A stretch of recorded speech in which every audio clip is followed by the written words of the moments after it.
হচ্ছে মারা হয়েছে, যার যার এলাকায় যেভাবে ত্রাসের রাজত্ব সৃষ্টি করা হয়েছে, নির্বাচন কমিশন যদি এই ধরনের ঘটনাগুলোকে স্ট্রিক্টলি অ্যাড্রেস না করে তাহলে এই ফ্যাসিবাদ বিরোধী লড়াইয়ে যারা রক্ত দিয়েছে তাদের সকলের রক্ত বৃথা যাবে। একটা রুলিং জারি করতে, কিন্তু তারা কোনো রুলিং জারি করেনি।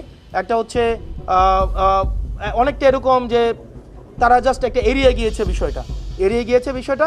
তবে কমিশন উপস্থিত যারা আইনজীবী ছিলেন, আইনজীবীদের প্রতি কৃতজ্ঞতা জানাই, কারণ প্রত্যেকটা আইনজীবী তখন এই বিষয়টিকে প্রতিবাদ জানিয়েছে দলমতের ঊর্ধ্বে উঠে, কারণ এটা আইনজীবীদের পেশাগত জায়গা থেকে আমি মনে করেছি এটা হচ্ছে মানহানি হয়েছে। আমরা সেদিনই আপনারা দেখেছেন রিটার্নিং অফিসারের কার্যালয়ে আমরা প্রায় 1 ঘন্টার আমরা হচ্ছে সাবমিশন রেখেছিলাম, এবং সেখানেও কিন্তু আমরা এই বিষয়গুলো নিয়ে বলেছিলাম যে আমরা যদি ল এক্সিস্ট করে তাহলে সেক্ষেত্রে উনি বিভিন্ন সময় ওনার হচ্ছে প্রিভিয়াস হিস্ট্রিও আছে।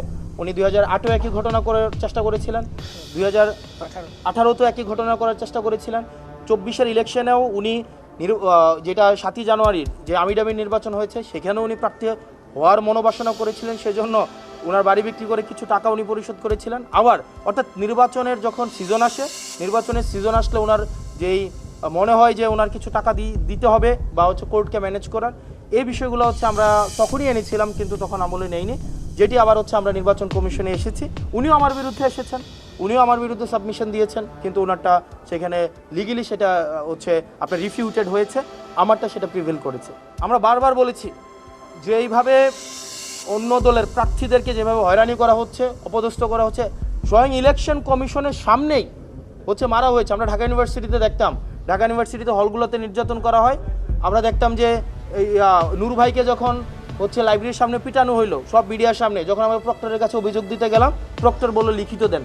ঠিক একইভাবে আমরা যখন নির্বাচন কমিশনের হচ্ছে দৃষ্টি আকর্ষণ করলাম যে আমাদের একজন প্রার্থীকে এভাবে নির্মমভাবে মধ্যযুগীয় কায়দায় যেভাবে কমিশনের সামনে পিটানো হয়েছে, যার যার এলাকায় যেভাবে ত্রাসের রাজত্ব সৃষ্টি করা হয়েছে, ঠিক একইভাবে অন্য প্রার্থীদের আপনারা কীভাবে নিরাপত্তা নিশ্চিত করবেন?